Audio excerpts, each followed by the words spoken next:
Jake stood on the bridge of the research vessel Horizon Dawn. His hands moved across the controls with the practiced ease of someone who had spent 15 years in space. The screens around him showed star charts, communication logs, and sensor data from the endless darkness outside. But right now, Jake was staring at one message that made no sense. The transmission had arrived 3 hours ago. It came from something called the Galactic Empire. Jake had heard stories about alien civilizations from old science fiction books. He had read them as a child, laughing at the crazy ideas. Now, as he read the message on the screen in front of him, Jake understood that those old stories had been closer to the truth than anyone had realized. The message was written in perfect English. That alone was strange enough. But the words themselves made Jake want to laugh out loud. The message was an invitation. The Galactic Empire was inviting humanity to present itself before something called the Council of Nine Races. Earth was being formally recognized as a civilization worthy of attention. Jake read the message again, slowly, carefully, looking for hidden meaning in every word. The tone was polite.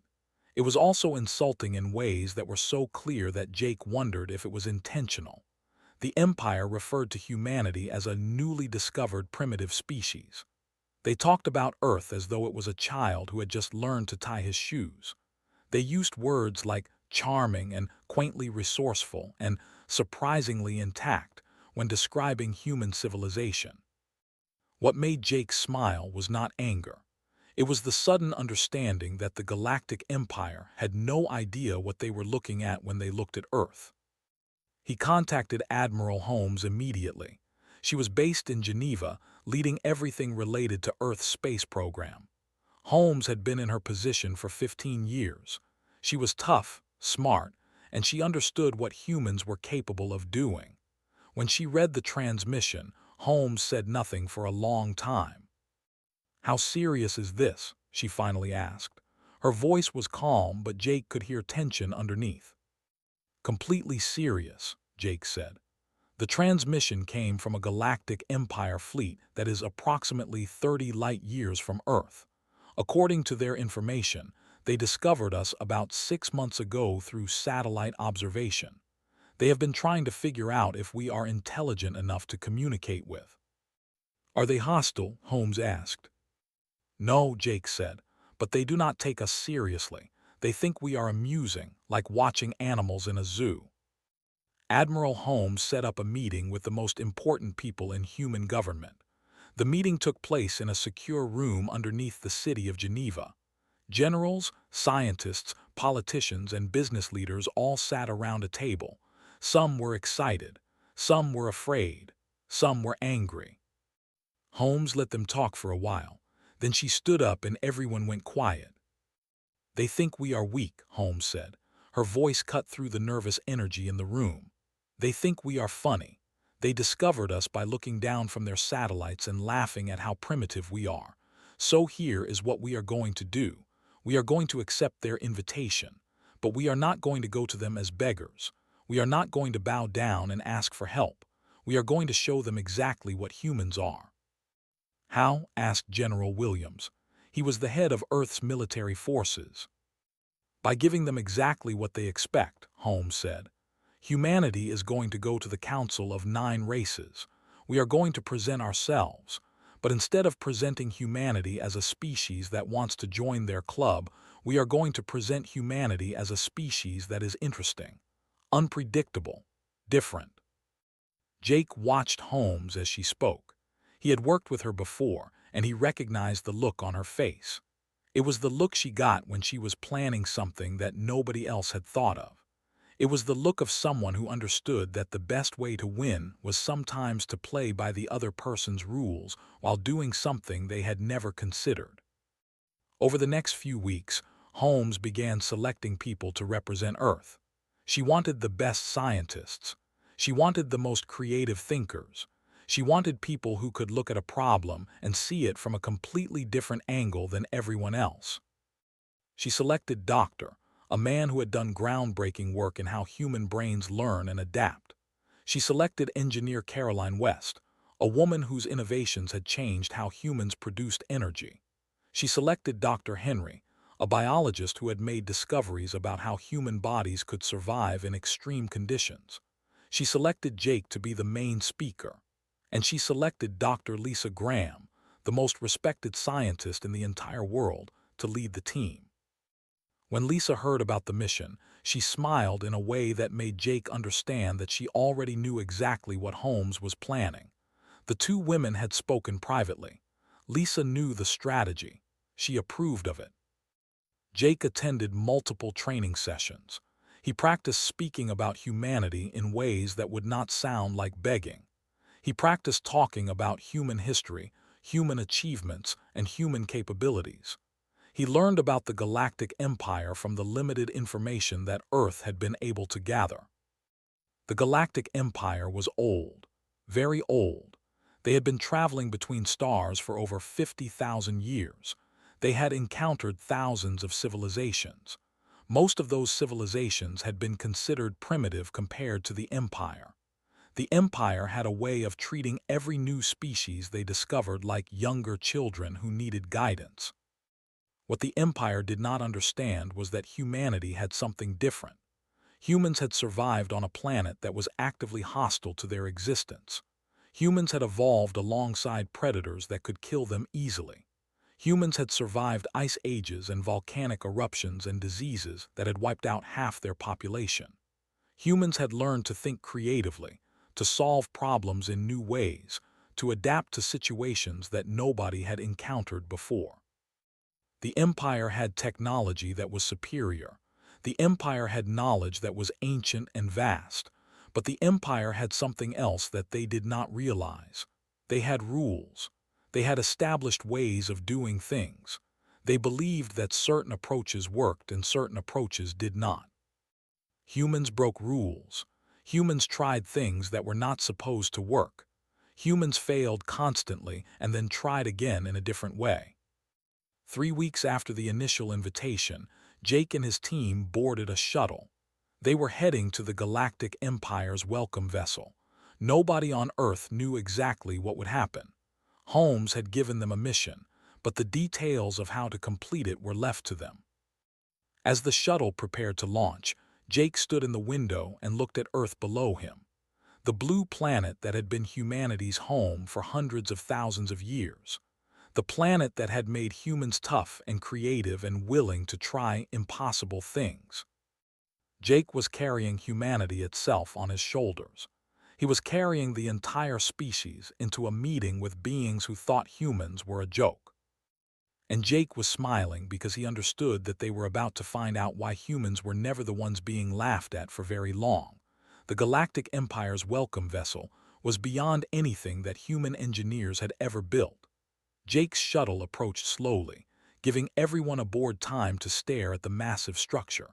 The ship was not made of metal. It appeared to be constructed from something that looked like crystal or glass, but it was also clearly metal. The structure seemed impossible, with towers that stretched impossibly high and bridges that connected them without any visible support. The ship was 3 times larger than Earth's biggest aircraft carrier. It was a city that could move through space. As Jake watched, sections of the ship shifted and changed, reconfiguring themselves for unknown purposes. The technology was so advanced that it looked like magic to human eyes. Jake's hands were steady as he piloted the shuttle into the landing bay. The bay itself was enormous, large enough to hold hundreds of ships. The walls were smooth and perfect, without a single mistake or rough edge. Everything about this vessel screamed power and control and advanced knowledge. Standing beside Jake was a tall man with dark hair and intelligent eyes. He had spent his entire career studying how human brains worked and how humans could learn new things quickly. He was nervous but hiding it well. Behind them sat engineer Caroline West. Caroline was smaller than, with the kind of physical strength that came from working with machines and building things. She had designed energy systems that produced power from wind and sun and water in ways that nobody had thought possible. She was also completely unimpressed by the grand design around her. In the back of the shuttle sat Dr. Henry. Henry was older than the others, with gray in his hair and deep lines around his eyes. He had spent his career studying how human bodies could adapt to extreme conditions. He had done research on how humans could survive in space, in extreme heat, in extreme cold. His work had changed everything about how humans approached exploration. The final member of their team was Dr. Lisa Graham. She had not joined them on the shuttle. She was still on Earth, coordinating everything from their command center. But her presence was felt by all of them. Lisa was the person any of them had ever met. She had a way of seeing problems that made them seem obvious after the fact. She had planned much of what they were about to do. The shuttle touched down smoothly. The landing bay doors sealed behind them. A message appeared on their communication system in perfect English. "Welcome delegation from Earth. You will be escorted to the reception chamber." A door opened in the side of the shuttle bay. A creature stood in the doorway. Jake had seen pictures of alien beings from the initial transmission, but pictures did nothing to prepare anyone for seeing them in person. The creature was tall, at least 8 feet. It had the basic shape of a praying mantis, with a hard exoskeleton that shimmered between purple and black. It had 4 arms, each one ending in delicate fingers. Its head was triangular, with large compound eyes and a mouth that seemed designed for cutting through things. The creature spoke in a voice that sounded like wind blowing through metal pipes. The translation system converted it to English. I represent the Galactic Empire Council. You are the humans from Earth. Follow me." They followed. There was nothing else to do. The corridors of the ship were designed for beings much larger than humans. Jake found himself walking through hallways that were 20 feet tall. The walls were all smooth and perfect, covered with a soft blue light that seemed to come from nowhere. As they talked. "Your species is interesting," said. "We have been monitoring your planet for 6 months. You have achieved remarkable things given your limitations. Your technology is primitive, but your determination is admirable. The Council of 9 Races is curious about you. They wish to see what you are." Leaned toward Jake and whispered. He sounds like a nature documentary narrating animals in a zoo. Turned his head slowly to look at. The movement was unsettling, wrong in a way that human joints could never move. "I am narrating because that is what this is. You are new to the galactic community. You are being observed. Is this not normal among your kind?" "No," Jake said quickly. "We are equal in our negotiations. We do not observe each other like we are animals." Made a sound that might have been laughter. "You will understand soon that observation is the first stage of all interaction. Come." The reception chamber was massive. The ceiling was 50 feet high. The room stretched out for what looked like a quarter mile. At the far end of the chamber, beings of every description were arranged in a semicircle. Some were floating in the air. Some were standing on specialized platforms. Some appeared to be made of pure energy, contained in clear tubes. These were members of the Council of 9 Races and observers from other civilizations. These were beings who represented thousands of years of advancement. These were the people who ruled the galaxy. And they all turned to look at the 4 humans with expressions that clearly communicated, "Interesting pets have arrived." Stepped forward and announced the humans. "From the planet Earth, I present the first official delegation of the human species. They have come to present themselves for formal recognition." The head of the council was a being that looked vaguely humanoid, though with too many limbs and skin that was clearly not natural skin. "Welcome, humans. We have been watching your world with great interest. Tell us, why should we consider your species worthy of membership in the galactic community?" Jake stepped forward. He had practiced this moment 1,000 times. He had memorized speeches and studied the expected protocols. But as he looked at the faces of these beings, he made a decision. He was going to throw away everything he had memorized. He was going to tell them the truth. "We should not be worthy of your membership," Jake said. His voice was steady and clear. We should be extinct. Earth is a brutal planet. We have ice ages that freeze everything. We have volcanic eruptions that block out the sun. We have predators that are stronger and faster than we are. We have diseases that kill millions of us. By any reasonable standard, humanity should have never made it off the planet. The chamber was silent. Antennae went rigid. The other council members exchanged looks that clearly meant they were confused. But we are still here, Jake continued. And we did not make it to space by accepting that things were impossible. We made it to space by trying things that were not supposed to work. We made it here by failing repeatedly and trying again in new ways. We made it here by looking at problems and asking what if instead of why not. Stepped forward and presented data on human learning. Caroline showed designs for energy systems that were so simple that the Empire's scientists had never considered them, because they assumed they would not work. Henry showed genetic information about how human bodies adapted to survive in extreme conditions. The beings in the chamber began to make sounds. Some sounded like approval, some sounded like doubt, but one sound stood out. One of the energy beings, contained in a crystalline tube, began to make a noise that sounded like laughter. Then another joined in. Within moments, the entire chamber was making sounds of genuine interest and something that might have been respect. Antennae slowly relaxed. For the first time, his expression seemed to shift, not to friendliness, but to something closer to genuine curiosity. "You are not here to beg," said. It was a statement, not a question. "No," Jake said. "We are here to show you that you are wrong about us, and maybe you are wrong about other things too." The chamber erupted into noise. The council had much to discuss. 3 days after the presentation, delivered the challenge. He stood in front of Jake and the team with the same rigid posture that had become familiar. His antennae twitched in a way that suggested he was angry or pleased. Jake still could not tell which. "The Galactic Empire holds competitions every 10 years, said. "These are called the annual trials of capability. All member civilizations participate. The trials test engineering, medical knowledge, strategic thinking, and combat readiness. Humanity will be allowed to compete if you wish." Jake understood what was happening immediately. This was not an offer. This was a test. The Galactic Empire was trying to prove that humanity was inferior.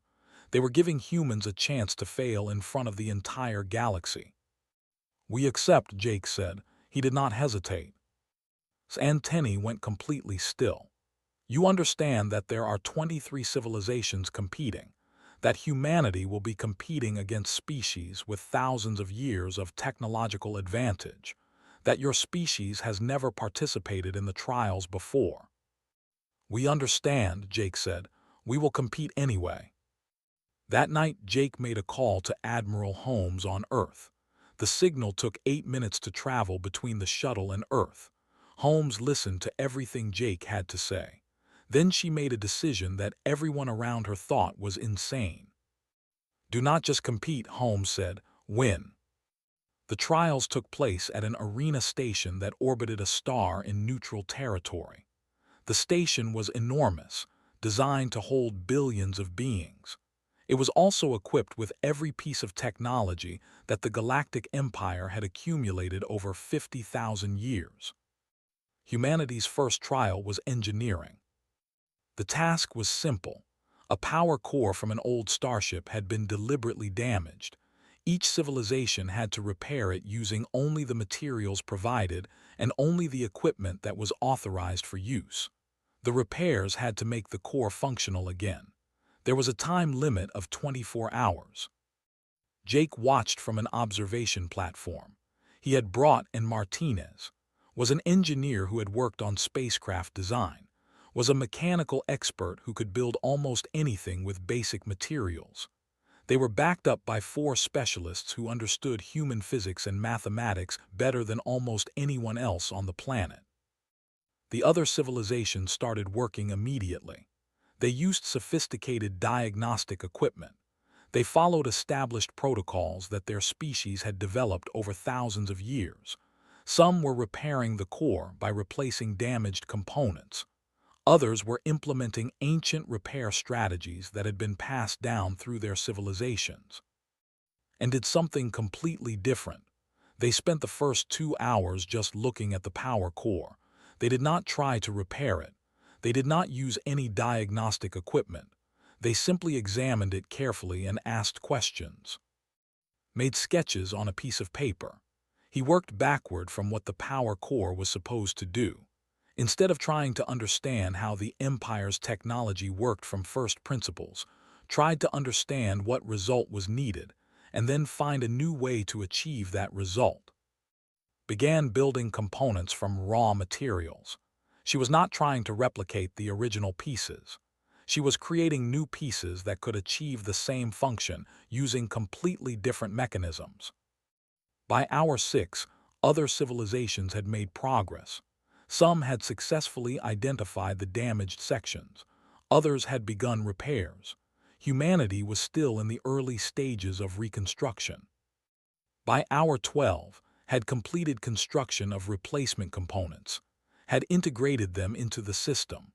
The power core was beginning to show signs of function, but it was crude and rough and would never have been accepted by Empire standards. The other civilizations were almost finished. Their repairs were perfect and elegant. They used established principles and proven techniques, but humanity's makeshift solution was actually working. By hour 20, the core was functional. It would never win an award for craftsmanship, but it worked. It produced power. It achieved exactly what it was supposed to achieve. Every other civilization had either failed to complete repairs or had violated the competition rules by using unauthorized equipment or protocols. When the results were announced, humanity placed first in the engineering trials. Attended the announcement personally. His entire body went rigid.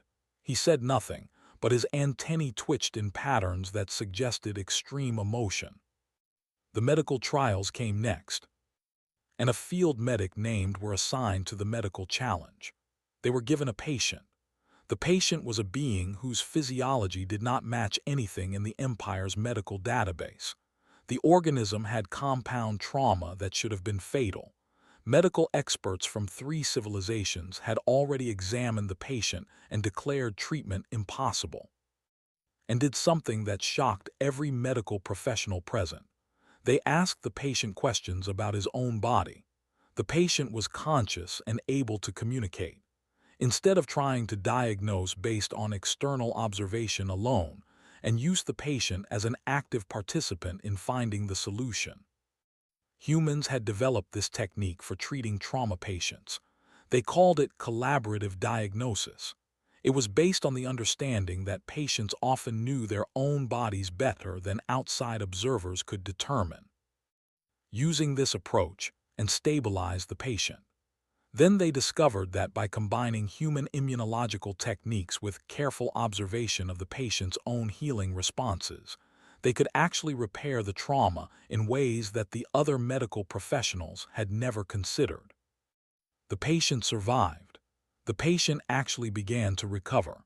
Medical experts from 5 other civilizations studied their approach and found it to be theoretically impossible, yet clearly effective. Humanity placed first in the medical trials as well. The strategic defense simulation was the final challenge. Jake designed the human strategy. The simulation presented a scenario where humanity had to defend against rapid military attacks. The attacks came in intervals. Human neurobiology could not respond that quickly. A single human could never process information and make decisions in the required. Jake studied the rules of the competition. Nothing prohibited modification of human participants. Nothing prevented linking human minds through technology. The rules simply assumed that such things were impossible. Jake implemented a solution that had never been attempted before. He linked the minds of 5 human competitors through advanced neural interfaces. The human team became a collective intelligence. Together, their combined processing power could achieve response times that no single human could manage. It was terrible. The humans involved reported nausea and disorientation and psychological distress afterward. Some of them needed medical attention, but it worked. The strategy was effective. The other civilizations used individual strategists, each one making decisions at their own speed. They could not match the response time of a collective human intelligence. Humanity did not place first in this final challenge. They placed second. The scoring system penalized them for using methods that had never been tested before. The organizers subtracted points for innovation beyond established protocol. But when the final rankings were announced, humanity was in fourth place overall among 23 civilizations. They were ahead of 9 civilizations. They were behind only 3 others. The entire arena fell into complete silence. Stood motionless. Every member of the Council of 9 races stared at the results. The other civilizations that had placed lower looked at humanity with expressions that ranged from shock to fear to grudging respect. A message arrived on every communication channel simultaneously. It was an official statement from the Galactic Council. It said simply, "An emergency session has been called to discuss the participation of Earth in future intergalactic competitions. All observations and results are now under formal review." Admiral Holmes stood in her office in Geneva when she received the transmission from Jake. The message came with visual data and preliminary reports from the trials. When Holmes finished reading, she did not move for a long time. Then she smiled. "They are panicking," Holmes said to General Williams, who was standing beside her. "They do not understand what just happened. They expected us to fail. Instead, we succeeded in ways they did not expect." "What happens now?" Williams asked. "Now they investigate," Holmes said. "Now they try to find a reason that explains what happened. They will look for cheating. They will look for evidence that we had external assistance. They will try to find any reason that makes sense within their understanding of how the universe works." Jake received a formal summons 3 hours later. He was ordered to appear before the Galactic Council in the Grand Chamber. The chamber was the central location of the entire galactic government. It was where the Council of 9 races made decisions that affected billions of beings across hundreds of star systems. When Jake entered the chamber, he found standing at a podium. His entire body language suggested anger. His antennae were rigid and pointed downward. His voice, when he spoke, was sharp and fast. "Humanity has participated in the annual trials of capability," announced to the Council. "The results are impossible. Humanity has demonstrated capabilities that should not exist. Humanity has achieved solutions using methods that contradict our understanding of technological advancement and biological capability." Displayed the trial results on screens that covered the walls of the chamber. He showed humanity's engineering solution. He explained how it violated established protocols. He showed the medical approach, pointing out how it contradicted standard diagnostic procedures. He showed the strategic defense simulation, emphasizing how the collective consciousness violated biological limitations. "This is either evidence of external technological assistance that violates competition rules," said, "or it is evidence that our fundamental understanding of universal law is incorrect. I formally request that humanity's results be invalidated and that a full investigation be conducted." The council chamber filled with voices. Some agreed with, some wanted to investigate before making any decisions, some seemed curious about what had actually happened. Jake stepped forward. He had not been invited to speak, but the council's protocol allowed for a response from the accused party. Jake took the opportunity. "There was no external assistance," Jake said clearly. "We achieved these results using human ingenuity and human adaptation. This is what humanity is. This is what we do. We look at problems and find solutions that other beings have not considered because those solutions seem illogical or impossible or against established procedure. Your medical approach contradicts established diagnostic theory. said one of the council members, a crystalline being with a voice that sounded like wind chimes. Your theory was based on observing species that are similar to you, Jake said. Humans evolved on a harsh world. We learned to solve problems by collaborating with our environment rather than trying to control everything through superior knowledge. We ask for help from the very thing we are trying to fix. We treat problems as puzzles that might have solutions nobody has tried before. Your engineering solution was crude, said another council member. It worked, Jake said. That is what matters. It worked using only the materials provided. It worked within the competition rules. It worked because we asked what if instead of why not. Your strategic solution required linking human minds, said. His voice was sharp. This is not possible with human biology. It was not possible before, Jake said. Now it is. And that is the real issue, is it not? You are not afraid because we have superior technology. You are afraid because we think differently. You are afraid because we proved that your way of solving problems is not the only way. You are afraid because if you were wrong about this, you might be wrong about other things too. The chamber erupted into chaos. Council members began arguing with each other. Some demanded that the results be invalidated. Some wanted to investigate further. Some demanded that humanity be granted immediate membership in the Galactic Empire. Then a voice cut through the noise. It was Aura, the crystalline being who had laughed when humanity first presented itself. Aura's voice was clear and commanding. I propose that we grant Earth provisional membership in the Galactic Empire, Aura announced. Not because we fear humanity, but because we might learn from them. For 50,000 years, our civilization has remained static. We have used the same methods. We have followed the same protocols. We have assumed that the way we do things is the way things must be done. Humanity has shown us that this assumption is wrong. I propose that we learn to think like they do. The chamber fell silent. The idea of the Galactic Empire admitting that they were wrong was revolutionary. The idea of adopting human approaches was even more revolutionary. Santeni dropped completely. He said nothing. The voting process began.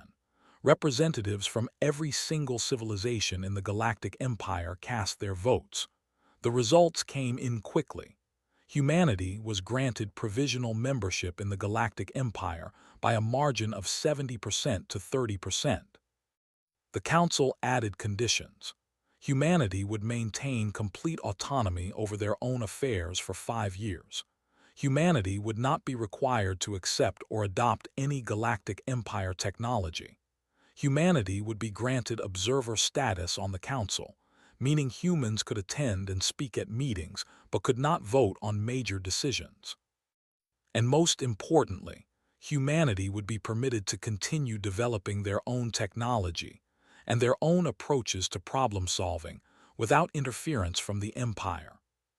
What was not said aloud, but was understood by everyone present, was that the Galactic Empire had no idea what to do with a species that had succeeded by doing everything wrong according to established parameters. Jake received formal notification of the decision through an official council transmission. The message was long and filled with legal language, but the core of it was simple. Earth was now a member of the galactic community. Humanity was no longer a newly discovered primitive species. Humanity was a recognized civilization with a seat at the table. Jake made the call to Admiral Holmes. The signal took 8 minutes to reach Earth. Holmes listened to the entire report. When Jake finished, she asked a simple question. "What do you think they will do now?" Holmes asked. "I think they will try to figure out how to work with us," Jake said. "I think some of them will want to learn from us. Some of them will want to make sure we never become a threat. Some of them will just want to study us and understand why we think the way we do." "Then we need to be ready for all of that," Holmes said. "Congratulations, Jake. You did it. You proved that humanity belongs among the stars. But now the real work begins." Jake's shuttle descended through Earth's atmosphere. He watched the blue planet grow larger as he approached. The The sky around him turned from black to blue to gray as he dropped lower. Clouds formed patterns below him, beautiful and chaotic, marking the weather systems that had been battering Earth since long before humans existed. The landing site was in Geneva. Admiral Holmes was waiting personally when Jake stepped out of the shuttle. She did not smile. She did not congratulate him. She simply looked at him with an expression that said everything about the weight of what had just happened. "We did it," Jake said. "Yes," Holmes said. "We proved that humans belong among the stars. We showed the Galactic Empire that we can match their achievements and do it in ways they never expected. We earned a seat at the table of the most powerful civilizations in the galaxy." They walked together across the landing field. Neither one spoke for a while. Around them, media personnel and government officials were gathering. Word had spread that humanity's representative had returned with news from the Galactic Council. Everyone wanted to know what had been decided. Holmes finally broke the silence. "The real question is what we do now," she said. "We have 5 years to prove that we deserve to be here. 5 years to show the Galactic Empire that we are worth taking seriously. And I do not think they are going to make that easy for us." "What do you mean?" Jake asked. "I mean that the Galactic Empire is fascinated by us," Holmes said. "They want to understand what makes humanity different. They want to learn from us. But they are also threatened by us. Everything they believed about how the universe works just got challenged. That makes them dangerous.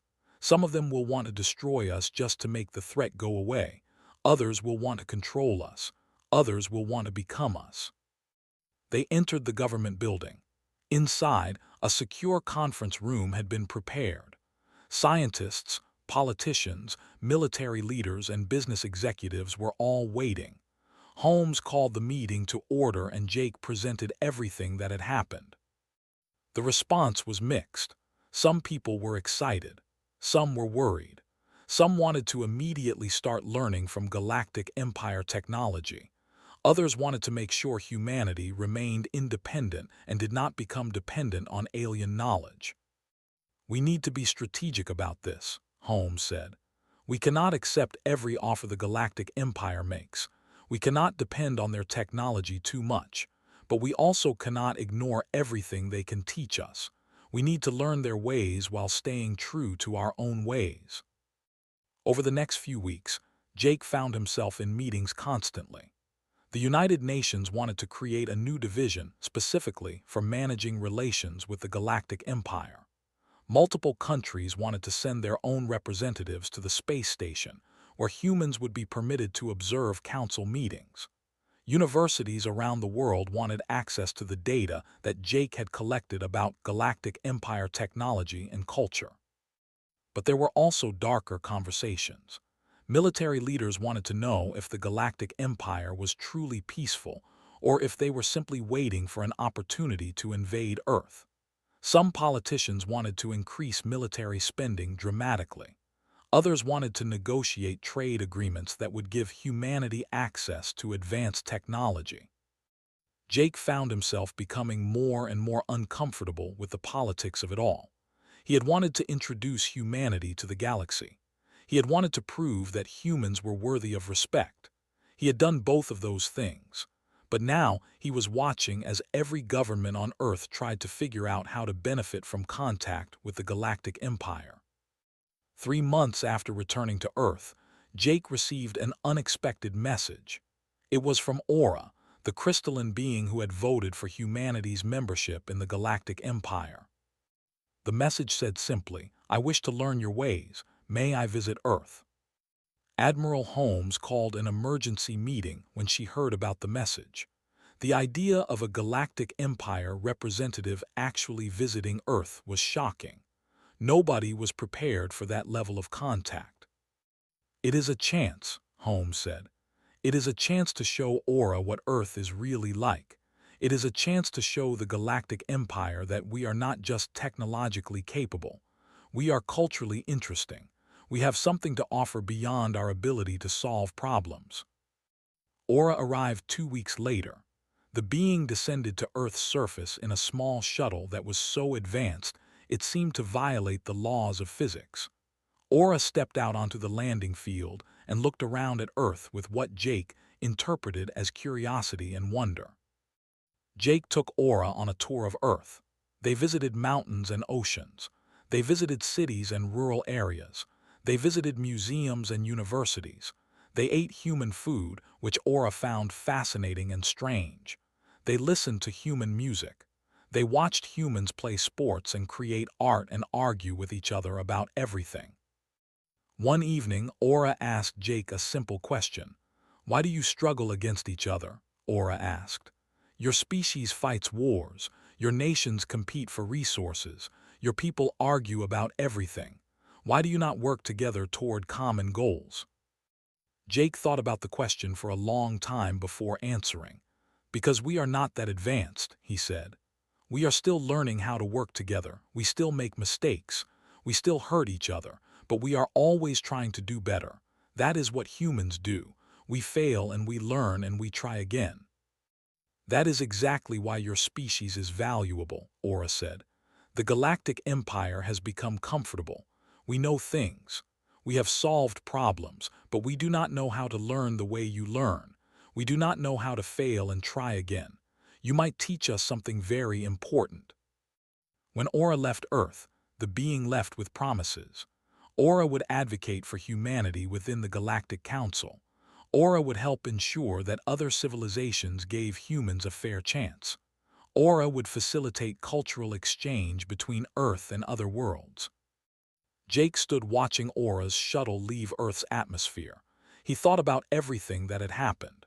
Humanity had gone from being a newly discovered primitive species to being a recognized member of the galactic community. But more than that, humanity had shown that being different was not a weakness. Being different was valuable. Admiral Holmes called Jake that evening. "I want you to stay in your position," she said. "I want you to continue being Earth's representative to the Galactic Council. I want you to keep showing them that humans are worth listening to." "What if they try to use us?" Jake asked. "What if they try to take advantage of us or control us?" "Then we prove them wrong," Holmes said. "We show them that humans cannot be controlled. We show them that we will always find a way to surprise them. We show them that the Galactic Empire made the right choice when they decided to work with us instead of against us." Jake looked out at the night sky. Somewhere out there, beyond Earth's atmosphere, the galaxy was waiting. The Galactic Empire was waiting. Other civilizations were waiting. And humanity was ready. Earth had earned its place among the stars. Now humanity had to prove that it deserved to stay there.